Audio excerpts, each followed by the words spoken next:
সুপ্রিয় দর্শক, আপনারা দেখছেন এসপিএন বাংলা টিভি। দেখুন ও সাবস্ক্রাইব করুন এসপিএন বাংলা টিভি, দেশ ও মানুষের কথা বলে। আমরা জানি না হয়তো বা এত সময় ভালো লাগতে পারে, কারণ আমাদের ভিতর পরিবর্তন আসতেছে, এটা আমরা বুঝি। একটা অনেকে পরিবর্তন আসতেছে, আর সবাই খারাপ লোক না। আমি তো দেখি, আমি নিজেও একজন ইনকাম ট্যাক্স অ্যাডভাইজার, গান বাজনা করে লিখি, সুর করি, বিভিন্ন জায়গায় যাই। অনেকে ভালো লোক আছে, অনেক ভালো লোক আছে। তো এই পুনর্মিলনী অনুষ্ঠান আমরা মাঝে মাঝে কেমন যেন সব গম্ভীর করে ফেলছি। আতিক এসে একটু লাইট করে দিয়েছিল, আবার সবাই গম্ভীর করে ফেলছি। গম্ভীর করা ঠিক না, যেহেতু এটা আনন্দের জন্য আমরা এখানে এসেছি। তো আমি একটা কথা বলবো যে আনন্দকে যেন এই পুনর্মিলনী, এইসব আনন্দকে যেন সবাইকে আমরা ভাগ করে যেন দিতে পারি।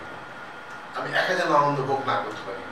আমার পাশে কি আছে, তারা কেমন আছে, সবাইকে নিয়ে যেন আমরা একসাথে থাকতে পারি, চলতে পারি। তো খুব ভালো হতো আজকের এই অনুষ্ঠানের সুমন যদি একটু হারমোনিয়াম তবলাটুকির ব্যবস্থা করতে পারতো, খুব ভালো লাগতো। আর আমরা খুব মিস করছি যেমন বাংলাদেশের মূল প্রতিষ্ঠা যিনি মাহবুব হোসেন সাহেব, উনি আসলে আবার একটা অনুষ্ঠান করবো।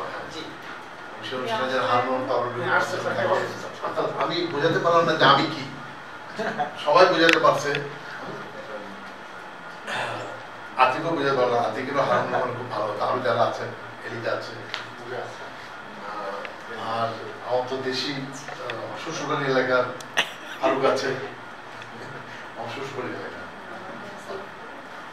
তো আমরা আবারও আর পরে সমস্যা আছে। সুমন অনুরোধ করবো ভবিষ্যতে যেন আরো ভালোভাবে প্রোগ্রাম করে। আমরা আছি, আমরা সহযোগিতা করবো। আর সবচেয়ে বড় যে জিনিসটা ইতিপূর্বে আলোচিত হচ্ছে, আমরা এখানে আসলে কম লোক, কিন্তু আমি বলবো যে এক একজন লোক সবার ভাষায় বলবো। আমি শহীদ ভাইয়ের ভাষায় বলবো, আই ভাইয়ের ভাষায় বলবো, ভাইয়ের ভাষায় বলবো, ওনাদের সবার ভাষায় বলবো। এক একজন একটা স্ফুলিঙ্গ মতো,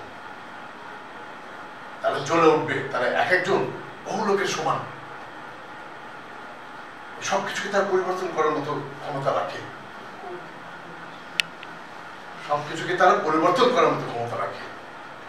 এবং আমি আশাবাদী যে আমরা শুধু আমাদের সমাজস্থানে আমরা থাকবো না, আমরা ছড়িয়ে পড়বো।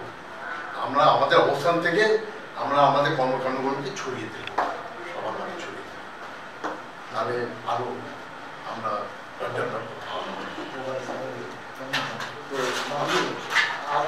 স্কুলের পর কোথায় গুণীয়ন সম্ভাবনা আছে।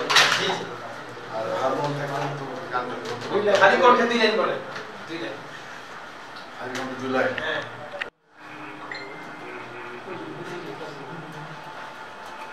সামনে মিন্টু ছবি দাও না, আসে সামনে আসো, ছবি খারাপ হয়ে যাবে।